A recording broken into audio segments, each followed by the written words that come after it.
हे good morning guys, good morning everyone. कैसे हैं आप सभी लोग? आई होप कि आप सभी लोग बहुत अच्छे होंगे। और जितने भी लोग गाइस आप एग्ज़ाम देने जा रहे हो आज का, उन सभी के लिए ये थर्ड शिफ्ट की, कल के पेपर की 12 अक्टूबर की थर्ड शिफ्ट की पूरे मैथ्स की क्वेश्चंस की एनालिसिस है। मैक्सिमम क्वेश्चन मैंने इसमें कवर किए हैं जितने भी आए थे, जिनकी हमको श्योरिटी थी कि हाँ ये क्वेश्चन हमको बिल्कुल सही बताए जा रहे हैं। तो देखते हैं, देखो कैसे क्वेश्चंस आए हैं। इन्हें देखने से मैंने आपको फर्स्ट शिफ्ट का सेकंड शिफ्ट का एनालिसिस ऑलरेडी कल करा दिया था। थर्ड शिफ्ट का अभी हम कर रहे हैं। और मैंने, आप देखोगे जीएसजीके के जो क्वेश्चंस आते हैं 25, उनका ऑल 3 शिफ्ट्स का मैंने आपको एनालिसिस ऑलरेडी करा दिया है। जल्दी जल्दी देख लेते हैं बिना टाइम वेस्ट किए, सो दैट कि आपको पेपर से पहले इसको जल्दी से निपटा के चले जाओ।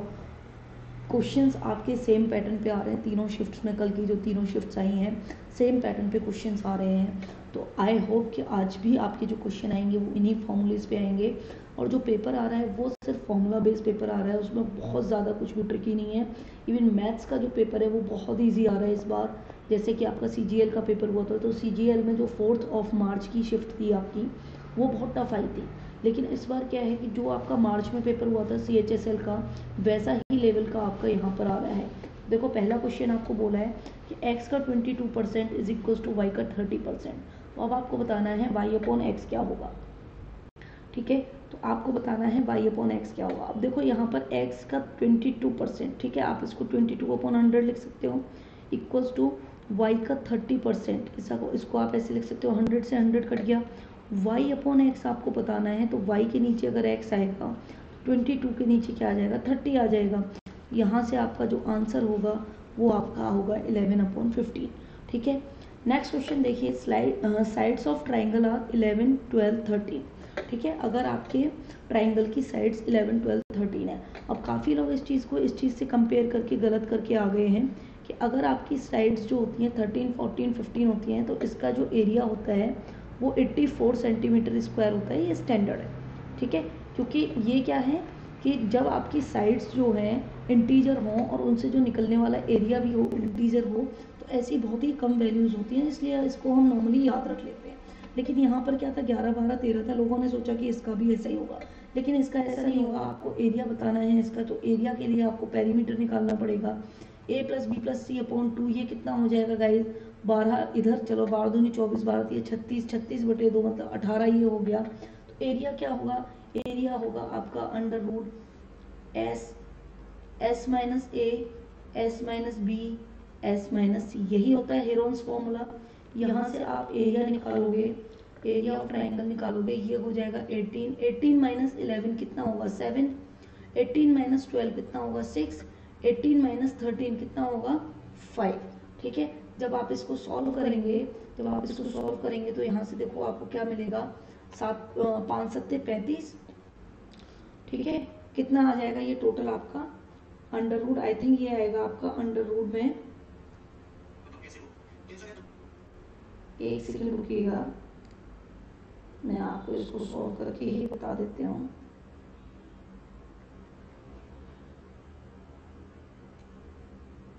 ठीक है,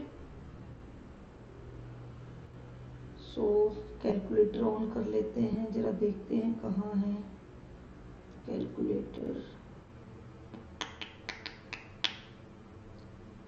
चलिए, बेसिकली कहने का मतलब मेरा सिर्फ इतना ही था कि आपको इसको सॉल्व करना है। 6 अंडर रूट समथिंग कुछ आ रहा है इसका आंसर। ठीक है, 6 अंडर रूट समथिंग कुछ इसका आंसर आ रहा है। ये रहा, कैलकुलेटर मिल गया।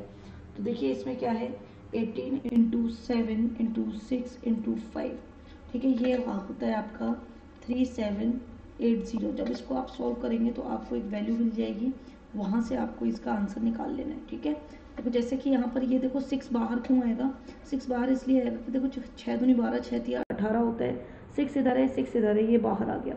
अंदर क्या बचा, 3 गुणा 7 गुणा 5। तो 3 गुणा 7 गुणा 5 क्या होता है, 6 अंडर रूट 105 आएगा इसका, क्योंकि 5 सत्ते 35 और 35 तिया 105। ठीक है, ऐसे आप जल्दी से इसको कर लेते हैं बिना कैलकुलेटर की हेल्प के, और जल्दी हो जाएगा। अब आपको देखो एक क्वेश्चन ये पूछा गया है कि साइन थीटा बराबर 12/37 है। साइन थीटा बराबर 12/37 है, तो आपको ऑब्वियसली, और इसी में 12, 37, 35 का एक और पूछा है। ठीक है, तो ये क्या होता है, ये एक पाइथागोरस ट्रिपलेट होता है। पाइथागोरस ट्रिपलेट पे बहुत क्वेश्चन आए हैं, तो आपको क्या करना है, 1 to 100 के सारे ट्रिपलेट्स को आपको याद करके ले जाना है। और मज़े की बात ये है आपके इस पेपर में कि 12, 37, 35 मतलब 12, 37 और ये क्या हो जाएगा फिर 35 हो जाएगा। तो आपको टेन थीटा निकालना है। तो टेन थीटा क्या होगा भाई, टेन थीटा क्या होता है, P P H upon H H B के हिसाब से, P P H upon H H B मतलब हाइपोटेन्यूस अपॉन बेस। ठीक है, तो ये होगा 37 अपॉन 35। अभी आपको एक और क्वेश्चन आपको ऐसा मिलेगा जिसमें ये ट्रिपलेट आपको दे रखा है, तो आपको देखने की ज़रूरत भी नहीं है। अगर आप दोनों क्वेश्चन को ऑब्जर्व करोगे तो आपके दोनों क्वेश्चन सिर्फ ऑब्जर्वेशन से सही हो जाएंगे। 4 नंबर सिर्फ आपके ऑब्जर्वेशन के। अब देखो ये क्वेश्चन दिया गया है कि अगर कोई प्रिंसिपल अमाउंट 8000 का है और वहाँ पर आपका जो सिंपल इंटरेस्ट लग रहा है वो 8 ईयर्स पर एनम के हिसाब से लग रहा है, तो आपको सिंपल इंटरेस्ट बताना है। जैसे कि मैंने आपको कल की दोनों शिफ्ट्स में बताया था, जो एनालिसिस कराया था, कि वहाँ पर भी सिर्फ सिंपल इंटरेस्ट के क्वेश्चन आपको पूछे गए हैं, आपको कंपाउंड इंटरेस्ट के क्वेश्चन नहीं पूछे गए। तो आपको पूछा है कि 8 साल के लिए क्या होगा। देखो अब आपसे इंटरेस्ट आपको पता है, S I is equal to क्या होता है, पी आर टी अपॉन 100। अब जो लोगों को ये चीज़ें पता है वो तो डायरेक्टली भी निकाल सकते हैं, लेकिन नहीं पता उनके लिए भी अगर मैं बता दूँ, 8000 गुणा 8% का रेट गुणा 8 साल के लिए बटे 100। यहाँ पर आप इन दोनों को काट सकते हो। तो कहने का मतलब ये है 80 इंटू 64, ये कितना निकल के आ जाएगा, 8 चौक 32, 8 छिंग 48, ये 51, 5120 रुपये आपका इंटरेस्ट आ जाएगा। ठीक है, नेक्स्ट चलते हैं। नेक्स्ट आपका क्वेश्चन दिया 2x + y = 6 और xy = 4 है। तो देखो दो वेरिएबल हैं और दो ही क्या है आपकी इक्वेशन है, तो आप यहाँ पर क्या वैल्यू पुटिंग तो कर नहीं सकते हो, आप यहाँ पे hit and trial method use करोगे। ठीक है, हिट एंड ट्रायल मेथड, कल भी ऐसे क्वेश्चन आए थे आपके। अब देखिए यहाँ पर, देखो यहाँ पर x और y है। ठीक है, अगर मैं x = y = 2 ले लूँ तो 2 दूनी 4 हो जाएगा यहाँ पर, और यहाँ पर 2 हो जाएगा, यहाँ पर 2, तो 2 दूनी 4 प्लस 2 6 आ जाएगा। ठीक है, तो दोनों इक्वेशंस को आपको पुट करके फॉलो कर रहा है। यही वैल्यू आप यहाँ पर लगा दो, प्लस दूसरा आप क्या लगा सकते हो, मान लो किसी के दिमाग में ये नहीं आया। ठीक है, x = 1 y = 4 अगर आप लगा देते हो यहाँ पर। ठीक है, तो ये क्या हो जाएगा, ये हो जाएगा 2x + 4 6 हो जाएगा, ये 4 गुणा 1 4 हो जाएगा। तो आप कुछ भी अगर यहाँ पे लगाओ, मैंने मान लो ये लगा दिया, क्योंकि 2 इंटू 2 का होल क्यूब प्लस 2 का क्यूब, तो ये हो जाएगा 2 गुणा 8 प्लस 8, 8 दूनी 16, 16 और 8 16 और 8 24। तो इसका आंसर कितना आएगा भाई, 24 आएगा। नेक्स्ट क्वेश्चन देखिए, x + y = 11 दे रखा है आपको, x² + y ² 65 दे रखा है आपको, और आपसे पूछा है x³ + y³। अभी मैं इसकी आपको फॉर्मूले भी बताऊंगी लास्ट में, कि क्योंकि इन फॉर्मूलेज पे ना बहुत क्वेश्चन आ रहे हैं, सीजीएल में भी आता है, हर पेपर में हर शिफ्ट में एक क्वेश्चन आपको x³ + y³ के फॉर्मूले पे देखने को मिलता ही मिलता है। चाहे वो पिछले साल का सीपी हो, चाहे वो इस साल जो मार्च में हुआ था सीजीएल हो, चाहे वो सीएचएसएल का हो। तो देखो x³ + y³ के लिए जो फॉर्मूलेज होते हैं, यहाँ पर आप जो फॉर्मूला लगाओगे वो ये वाला लगाओगे, क्योंकि आपको x + y दे रखा है, x² + y² दे रखा है। अब सिर्फ आपको चाहिए एक्स वाई। तो एक्स वाई कैसे निकालेंगे भाई आप, एक्स वाई निकालने के लिए x + y का होल स्क्वायर माइनस 2xy कर सकते हो। ठीक है, माइनस 2xy कर सकते हो। ठीक है, एक सेकेंड, सॉरी, x + y का होल स्क्वायर माइनस xy आप कर सकते हैं, क्योंकि आपको 2xy यहाँ पे होगा, और 2xy में से आपको यहाँ पर क्या करना है, सॉरी एक सेकेंड, फॉर्मूला इसका बनाना पड़ेगा आपको। फॉर्मूला इसका ऐसे बनेगा, आपको xy चाहिए तो आपको क्या चाहिए, x + y का होल स्क्वायर कर देंगे आप, और होल स्क्वायर करके अगर आप यहाँ से x² + y² को माइनस कर देते तो ऊपर आपके पास 2xy बचेगा, आप डिवाइड कर दो 2 से। तो xy निकाल लेते पहले, ये हो जाएगा 11 का स्क्वायर माइनस ये हो जाएगा 65/2, ये होता है 121 माइनस 65/2। तो 121 में से 65 गए तो देखो 60 और 60 120 होते हैं।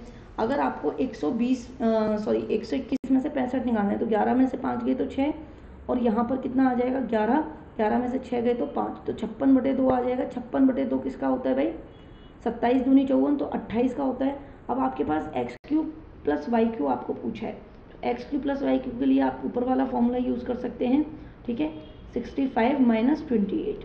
अब आप यहाँ पे देखो 11 तो बाहर है ही, 65 में से 18 गए, 15 में से 8 गए तो 7, और 5 में से 3 गए, 5 में से 2 गए तो 3। अब आप 11 और 37 का मल्टीप्लाई करके क्या निकाल लोगे, आंसर निकाल लोगे। उसके बाद में आपको बोला है कि 2 कॉन्सेंट्रिक सर्कल्स, मतलब ऐसे सर्कल्स की जिनकी सेंटर सेम है, ठीक है, सेंटर सेम है, हैविंग सेम रेडियस 5 एंड 3। अब जो अंदर वाला होगा ऑब्वियसली उसकी रेडियस कम होगी, इसकी 5 होगी और इसकी क्या होगी 13 होगी, ठीक है। अब आप उसको बोला है कि find the chord of bigger circle, chord of bigger circle which is tangent of smaller circle, ठीक है। तो chord of bigger circle which is smaller at tangent, तो यहाँ पर ये मान लो ये कॉर्ड होगी बड़े वाले की जो कि टेंजेंट बनाकर जा रही है यहाँ पर। तो अब देखो 5 13 और ये क्या बनाता है, ऑब्वियसली हमेशा ये क्या 90 डिग्री का एंगल बनाता है। तो अगर ये 90 डिग्री का होगा तो ये पाइथागोरस ट्रिपलेट के हिसाब से इतनी दूरी क्या हो जाएगी, मान लो ये ए है, ये बी है, ये सी है, तो ए बी क्या हो जाएगी 12 और कॉर्ड क्या होती है आपकी, ये कहाँ है, बिल्कुल आपका मिड में होगा और कॉर्ड कहाँ होगी आपकी पूरी कितनी हो जाएगी 24, आंसर आ जाएगा 24। अब आपको पूछा है रेडियस ऑफ अ सर्कल आपको दे रखी है 8 सेंटीमीटर और आपको बोला है कि find the distance between 2 parallel tangents. अब पैरेलल टेंजेंट कैसे बना सकते हो आप, मान लो कि एक टेंजेंट ये रहा, एक टेंजेंट ये रहा, ठीक है, ये दोनों एक दूसरे के पैरेलल हैं, या फिर एक टेंजेंट ये इधर ऊपर और एक टेंजेंट ऐसे ये पैरेलल हैं, ठीक है, इसको ऐसे ऊपर बना दो। तो अब आपको देखो रेडियस दे रखी है सर्कल की, मान लो मैंने ये इधर वाला ले लिया, इधर वाला 8 इधर हो गई, 8 इधर हो गई। अब इन दोनों को बीच में आपको क्या पूछा था कि डिस्टेंस बिटवीन 2 पैरेलल टेंजेंट क्या होगी, 8 + 8 दोनों के बीच की डिस्टेंस क्या हो जाएगी 16 सेंटीमीटर, यही आपका आंसर होगा। अगला क्वेश्चन देखो, a + b + c = आपको 79 दे रखा है, ए बी के बीच का रेशियो आपको 4/7 दे रखा है, 4:7, BC के बीच का रेशियो आपको 4:5 दे रखा है। आपको देखो रेशियो में एक क्वेश्चन आ रहा है, रेशियो का सिर्फ एक क्वेश्चन आ रहा है और रेशियो का जो क्वेश्चन आ रहा है वो इसी तरीके का आ रहा है। अब आपको पूछा है कि find the value of b।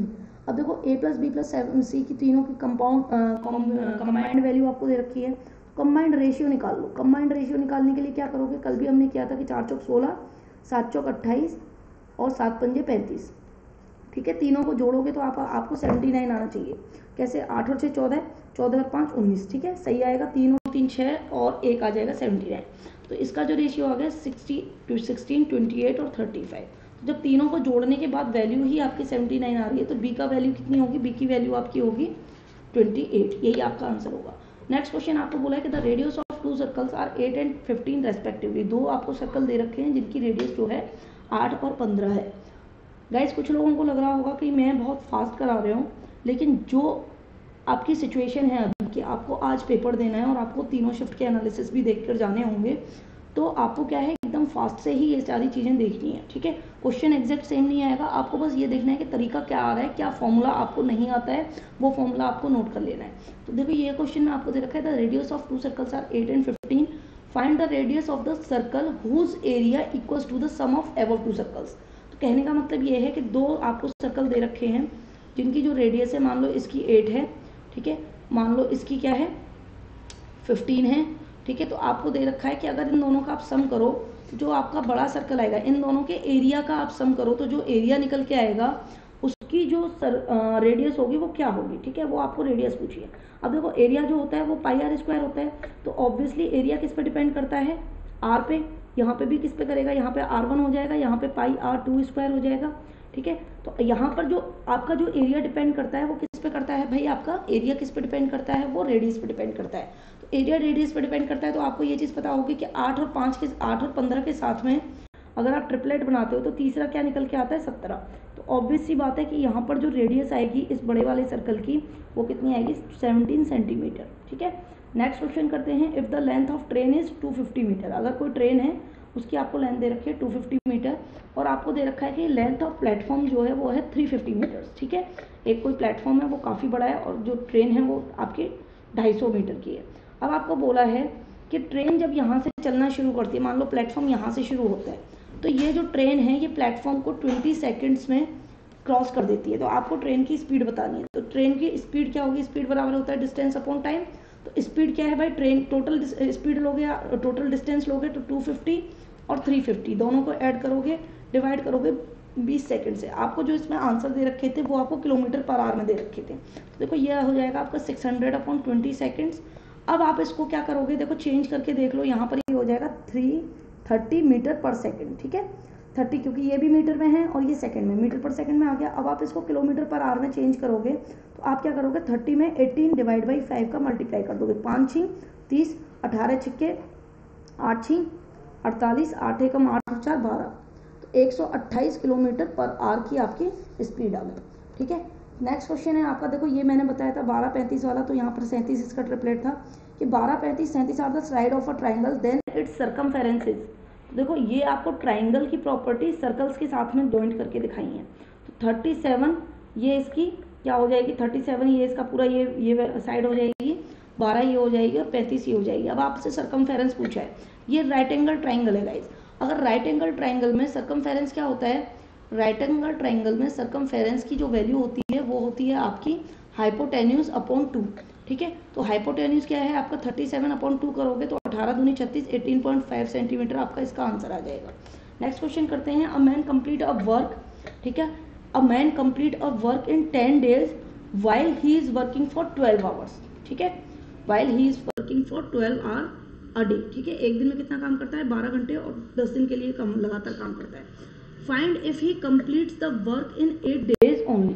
ठीक है, तो मैं आदमी एक ही है, अब कितने दिन काम कर रहा है, 8 दिन, तो कितने घंटे लगेंगे। ठीक है, नंबर ऑफ आवर्स आपको कैलकुलेट करने हैं, तो नंबर ऑफ आवर्स आपको जो कैलकुलेट करने हैं तो ये कितना हो जाएगा 120/8, ये हो जाएगा 15 घंटे। ठीक है, कितना आंसर आ जाएगा इसका, 15 घंटे। नेक्स्ट क्वेश्चन देखिए, नेक्स्ट क्वेश्चन आपको दे रखा है कि अगर कोई नंबर है उसको आप 5 से डिवाइड करते हो तो वो रिमाइंडर 3 छोड़ता है। ठीक है, डिविजिबिलिटी का भी एक क्वेश्चन तो आ ही रहा है, कल भी मैंने आपको बताया था 11 की डिविजिबिलिटी का एक क्वेश्चन आया था। नंबर को अगर डिवाइड करते हो तो आपका रिमाइंडर आता है 3। अगर उसी नंबर को आप उसी नंबर के 8 टाइम्स को, मतलब 8n को डिवाइड करते हो 5 से, तो आपका रिमाइंडर कितना आएगा। अब देखो कोई एक सबसे छोटा नंबर लो, सबसे छोटा नंबर लो जिसको आप 5 से डिवाइड करो तो रिमाइंडर 3 है। तो माना कि नंबर मेरा 8 है, अगर आप इसको 5 से डिवाइड करोगे तो रिमाइंडर क्या आएगा, 3 आएगा। ठीक है, अब इसका 8n कर लो, 8n करोगे तो कितना हो जाएगा, 8 8 64 हो जाएगा। ठीक है, नंबर क्या है, मैंने 8 मान लिया। अब इसको अगर आप 5 से डिवाइड कर रहे हो तो आपका कितना आएगा, आपका रिमाइंडर जो आएगा वो कितना आएगा। अब देखो 5 से 60 में तो कंप्लीट चला जाएगा, 12 5 60, तो रिमाइंडर कितना आ जाएगा अब आपका 4। ठीक है, रिमाइंडर बढ़ के कितना हो जाएगा, 4 हो जाएगा।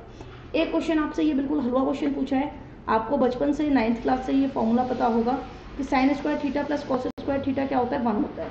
ठीक है, अब थीटा यहाँ पर 45 दे रखा है, 45 दे रखा है, तो ऑब्वियसली आंसर क्या आएगा इसका, 1 आएगा। ठीक है, और वैसे भी अगर आप करके देखो कि साइन स्क्वायर 45, साइन 45 क्या होता है 1/√2, इसका स्क्वायर करोगे 1/2 आ जाएगा। सेम कॉस स्क्वायर 45 का स्क्वायर करोगे 1/2 आएगा, 1/2 ठीक है, अब आपसे ये क्वेश्चन पूछा है कि टेन थीटा जो है आपका 21/20 दे रखा है, तो sine theta minus cos theta plus sine theta upon cos theta क्या होगा। ये भी बहुत इजी क्वेश्चन है क्योंकि टेन थीटा आपको पता है sine theta upon cos theta होता है। तो अगर ये 21/20 है तो साइन थीटा की वैल्यू 21 हो गई, कॉस थीटा की वैल्यू 20 हो गई।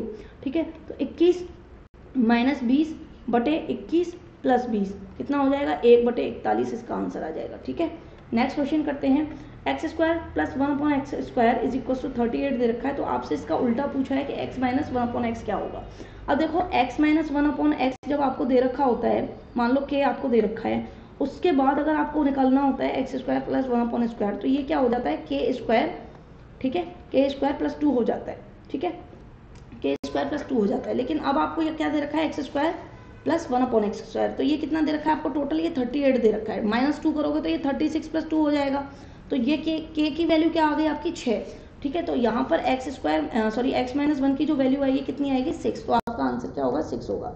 इसीलिए मैंने यहाँ पर सारे फॉर्मूलेस डाल दिए हैं, क्योंकि देखो CPO हो चाहे CGL हो चाहे CHSL हो, ठीक है, चाहे MTS हो, हर एक में इन फॉर्मूले से क्वेश्चन आता ही आता है। मतलब कि अगर x प्लस 1 आपका x प्लस 1/x k दे रखा है, एक्स स्क्वायर प्लस 1/x² निकाला है, तो ये कितना हो जाएगा k स्क्वायर माइनस 2 हो जाएगा। अगर यहाँ पर माइनस दे रखा है तो ये कितना हो जाएगा, प्लस हो जाएगा। ठीक है, k स्क्वायर प्लस 2 हो जाएगा। अगर यहाँ पे x प्लस 1/x दे रखा है, अगर आपसे क्यूब पूछता है तो क्यूब में यहाँ पर माइनस होगा। देखो अगर आपको प्लस दे रखा होता है, यहाँ पे प्लस है, यहाँ पर प्लस है, तो यहाँ पर भी क्या आ रहा है, माइनस आ रहा है, माइनस आ रहा है, तो k क्यूब निकालोगे तो k क्यूब माइनस 3k आ जाएगा। ठीक है, और यहाँ पर माइनस दे रखा है, k cube x cube minus 1/x³ निकालोगे तो k क्यूब प्लस 3k आ जाएगा। ठीक है, ये फॉर्मूलेज आपको नोट करने हैं, याद करने हैं। x प्लस 1/x अगर आपका k होता है, तो अगर आपसे x माइनस 1/x पूछता है, ठीक है, x माइनस 1/x पूछता है, तो ये √k² माइनस 4 हो जाएगा।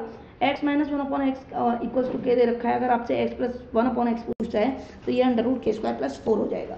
साथ में ये फॉर्मूलेज भी मैंने लिख दिए हैं, इस पर कल दोनों शिफ्ट में क्वेश्चन आए थे कि अगर आपका ये कोई सर्कल दे रखा है, इसकी 2 कॉर्ड दे रखी हैं, कॉर्ड AB दे रखी है और कॉर्ड CD दे रखी है, और ये सेंटर पे एक दूसरे को काट रही है, जो कि हमेशा काटेंगी ही। तो अगर इस तरीके की प्रॉपर्टी आपको दे रखी है तो आपको AO इंटू OB बराबर क्या होगा, OC इंटू OD। ठीक है, ये वैल्यू मल्टीप्लाई बाई ये वैल्यू मल्टीप्लाई बाई ये आपस में क्या होंगी, बराबर होंगी। और कल इन पे दोनों शिफ्ट में क्या है 2 क्वेश्चन आए हैं, और थर्ड शिफ्ट में भी क्वेश्चन आया था, लेकिन मुझे उसकी वैल्यू नहीं पता, तो इसलिए मैंने यहाँ पर बताया नहीं था आपको। ये फॉर्मूलाज आपको हर शिफ्ट में आ रहा है, चाहे कोई भी पेपर हो SSC का। X cube plus Y cube is equals to, आपको ये फॉर्मूला पता होता है, X minus Y X square plus Y square minus X Y.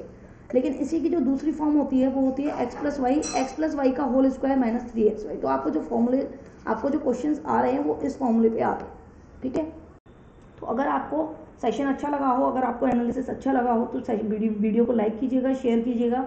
Channel को अगर अभी तक सब्सक्राइब नहीं किया तो सब्सक्राइब कीजिएगा, कमेंट्स करके बताइएगा कि आपको कैसा लगा, और अगर कुछ क्वेश्चंस आपको और पता हो तो वो क्वेश्चंस भी बताइएगा, और नोटिफिकेशन बेल को टर्न ऑन कीजिएगा सो दैट कि आपको आने वाली वीडियोज़ के, आज की जो एनालिसिस कराएंगे हम, उन वीडियोज़ के आपको नोटिफिकेशन मिलते रहें। So thank you for watching guys, और please subscribe the career goals, it's your journey towards success. Okay, take care, bye bye, and all the best for the students जो आज एग्जाम देने वाले हैं।